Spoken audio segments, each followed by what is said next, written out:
Welcome to Kitchen Talks in Debbie's kitchen. I've been looking for a place since we did the soft launch at GapTrax to be able to sit down and just have more intimate conversations with you. But because my house is constant mayhem and the office is mayhem, it's been hard for me to find a place. Well, all of a sudden here on a Sunday, coming back from a walk on the beach, as is, I decided that I would use my kitchen. Why? And that's what I want to talk about GapTrax with you. Why the kitchen? Because once I'm in the kitchen, especially on a Sunday, with the door shut, everybody assumes that I'm making them dinner, or maybe their lunch for tomorrow also. It's an assumption. I never said I was. I didn't say I would. But once I'm in here and that door is shut, everybody comes to a conclusion. One of the big things about GapTrax is the approach in closing gaps about misperceptions. What people perceive about us, what we perceive within ourselves, how we communicate, and what people expect from what we communicate. That's just one of the things. The question that I've been asked since we started GapTrax is, why in the world did you decide to do this? And then more so, why now? And then this morning at breakfast, I went for a walk on the beach with two girlfriends of mine, and they said, but you've been doing this for so long. I mean, do you ever apply any of this to yourself? And it was my best friend from childhood's birthday. She turned 56 today. I turned 56 a couple of days ago. And so I got into a deep conversation and a deep reflection. And I decided that part of releasing GapTrax to you and to the world is to put myself on a journey with you. Yes, I applied GapTrax to myself also. But it's like a doctor. A doctor knows when they're feeling sick. The doctor knows how to self-diagnose, but not all doctors follow all of their advice. And it's time for me to take this seriously with myself. And so one of the things that we're going to be talking about through GapTrax from the very beginning are the problems associated with gaps. So if you've gone onto GapTrax and you're already one of our learners, then you've done the first episode, you know that we're talking about the problems associated with gaps: stagnation, competition, qualification, and results. And if you've done the first episode, you also know that we're going to talk about the types of gaps: a disparity, inactivity, discontinuity. And if you've gone on to the second track, then you also know that we're going to talk about causation, bigger than life happenings, ageism, and technology at high speeds. And we start to kind of work on plotting those pinholes. Where exactly do those gaps lie within ourselves? And we get into a lot more purpose and impact and communication and framework and structure and how to get past these so we can become the best of ourselves, not at work, in family, in community, but so we can close those gaps that hinder our progress. And many of those gaps, a lot of the times, are things that we mull about inside our mind. A brilliant idea, a great idea. And you have this idea and you talk to people about it and they get the but and the if and the whens, but you can't stop thinking about that idea or that desire or the goal, a new path forward. And you start getting backlash or feedback. Well, that happened to me to put GapTrax together. It did not happen to me with the team of people I worked with. It happened in my closest inner circles. But why now? You've been doing this for 35 years. You've done this in big, communities and non-for-profits and enterprises, school districts. But why would you want to do this online now for individuals at small ticket prices? Well, the price has nothing to do with it. That's not why I'm doing it. I'm doing it because I know that I can impact individuals around the world without depending on leadership or other people to make the decision for them. I'm giving them the resource to be able to make this decision on their own. Sorry, I keep hitting my ring on the table. But why did it take me so long to do it? I want to talk about ageism. I want to talk about causation associated to problems. Remember, in causation, we talk about bigger than life happenings, pandemics. I live here in Los Angeles, and just now we had those crazy fires in Los Angeles, bigger than life happenings. But that wasn't a gap that hindered my progress and making me be able to roll out GapTrax. Second part of causation, ageism. Well, yeah, for sure. if I start looking at what problem, stagnation, competition, qualification, or result, most impacted me to be able to get GapTrax rolled out to you, and what was the biggest cause of the gaps that I have? Ageism, and then the second is technology at high speeds. So let's talk about that.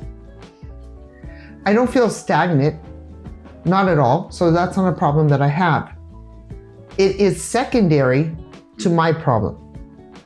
Result, secondary to my problem. Competition, secondary to my problem. My main problem in being able to get GapTrax out to you was qualification. Qualification? But isn't this what I'm qualified to do? For sure. I am qualified to put the framework together, to put the structure together, to teach, to review, to implement, to be able to bring you the best content ever in bite-sized lessons. Yeah, that's what I know how to do. So where is my qualification missing? What skill am I missing at the age of 56 to make GapTrax successful? I was not born in the era of selfies. It was never taught. I never learned how to self-record. I never learned how to edit videos. I never learned how to do posts and reels and stories, YouTube videos. I never learned how to engage people. It is not natural for me to be sitting here in my kitchen with a ring light talking to you at a camera. It's natural for me to be in a group environment within an organization. It's natural for me to be able to be on a stage with an audience, maybe 1,000, 2,000 people. Keynote speaker, great. A lecture, great. It's natural for me to be in an office environment or a school environment where I'm sitting in a group with a group of people because I'm able to read their body language. I'm able to do questions and answers immediately. I'm able to get past doubts, clarify them, and move on. So I've got a skill that I need to build, and it's going to be happening live with you here at Debbie's Kitchen Talks. It's a skill that I never acquired.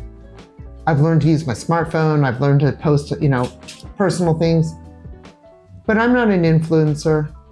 I'm not a podcaster. I'm not specialist in sitting and recording myself. I'm not a specialist in getting this content edited and developed and out to you. So what have I done over the last 4 months as we were preparing for GapTrax? I started to work.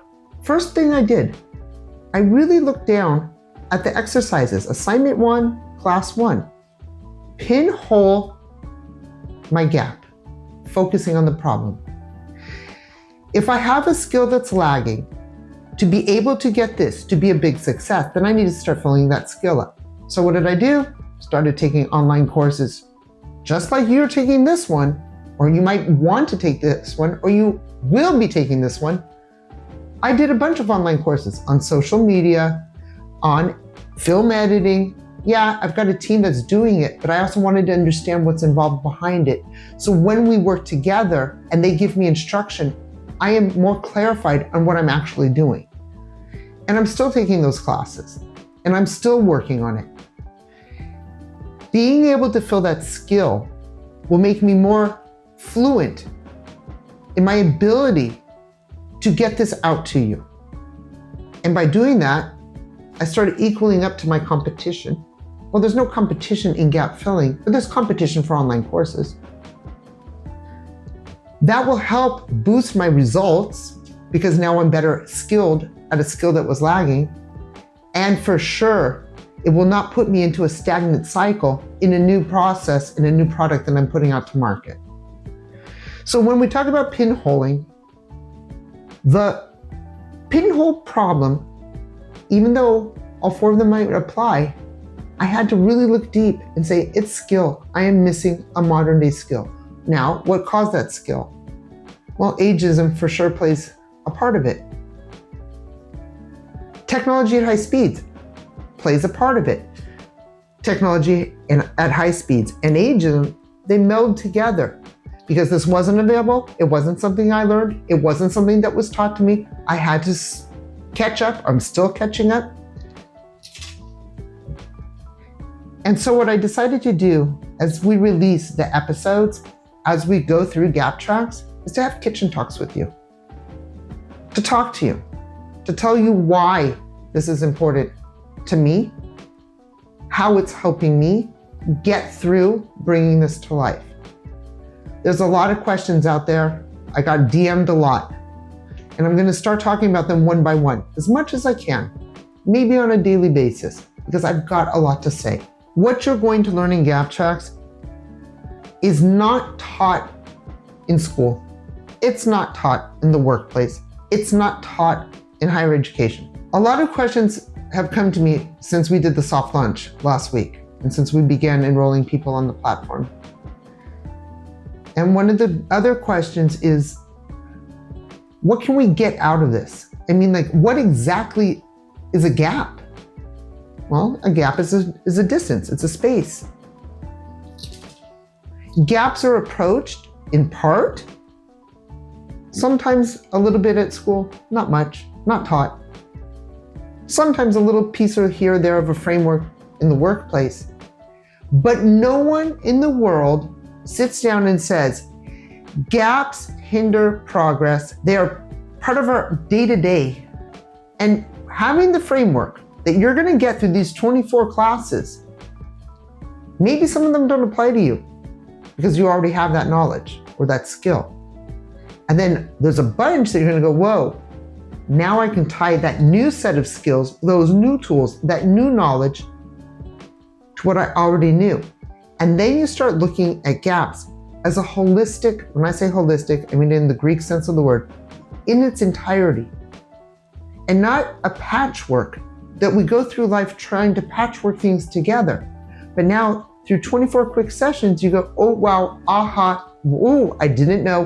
What do you know? If I apply this and I do this, things that I was struggling with, those struggles become less struggling. The struggles become easier. The ability to make decisions, to approach things. And I get back to my kitchen talk. Assumptions people make about you. Right now, everybody assumes that I'm cooking dinner, or maybe their lunch tomorrow. It's an assumption. People assume they know things about you that they don't. And you have a hard time putting the pieces together to close out those assumptions. So that perception of you is different. We get a lot in tracks 3 and 4. Being able to close out the circle in the gaps, put the framework together, being able to communicate it so people can now see and hear you as you are and not as you were perceived. So welcome on board. It's going to be a journey.